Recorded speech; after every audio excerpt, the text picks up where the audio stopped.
जनाब स्पीकर, ये शेर बड़ा मजेदार है, सुन ले जरा ध्यान से। गड़ी बेच डाली, ब्रेसलेट बेच डाला, कफलिंग बेच डाले, हार बेच डाला, किया मेरे गुलशन की हर शय का सौदा, किया मेरी गुलशन की हर शय का सौदा, गोल्ड प्लेटेड क्लाशनकोफ बेच डाला। किए थे नौकरियों और मकानों के वादे, किए थे नौकरियों और मकानों के वादे, मेरे तोशे खाना का सारा सामान बेच डाला। मैं रोटी और कपड़ा मकान में उलझा रहा, मैं रोटी और कपड़ा मकान में उलझा रहा, एक नशई ने मेरा वतन बेच डाला।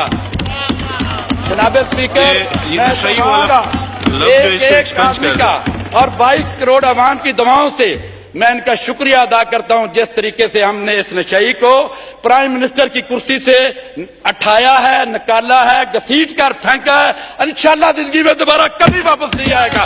पाकिस्तान जिंदाबाद।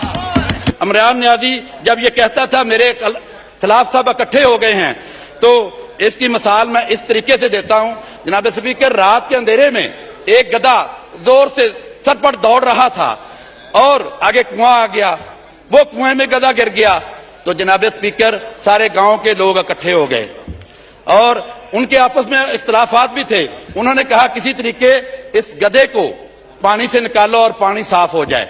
जनाब स्पीकर, पिछले 75 सालों में कोई मिसाल नहीं मिलती जिस तरीके से हमने इमरान नियाजी को तमाम इत्तेहादी जमातों ने निकाला है। ये लफ्ज गधा जो है ना, ये उसको एक्सपेंड किया। सर, मैं उसको तो नहीं कह रहा, मैं तो मिसाल गधे की मिसाल मैंने दी है।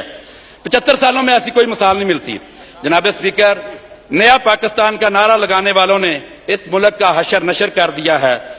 तो मेरी चंद पीएम ऑफिस के सिक्योरिटी लोगों से बात हुई, तो वो कह रहे थे कि यार हम तो बड़े मजे में थे कि पीएम साहब, साहब पीएम साहब 1-2 बजे आते थे और आगे 4-5 चापलूसिये बैठे हुए होते थे जो कहते थे हमने ये मकान बना दिए, ये रोड बना दी, आज हमने इनको गिरफ्तार करवा दिया, ये कर दिया, आज वो कर दिया, और वो हनस सुनस कर वापस चले जाते थे।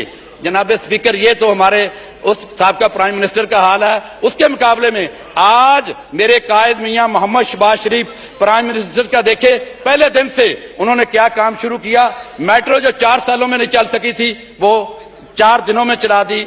बादशाह टाइम पर गए, जो 2029 में कंप्लीट होना था, उन्होंने कहा 2026 में कंप्लीट होगा। ये ब्रिज जो पिछले 2-2.5 सालों में नहीं बना और इंशाल्लाह अगले 3 महीनों में ये ब्रिज बनेगा।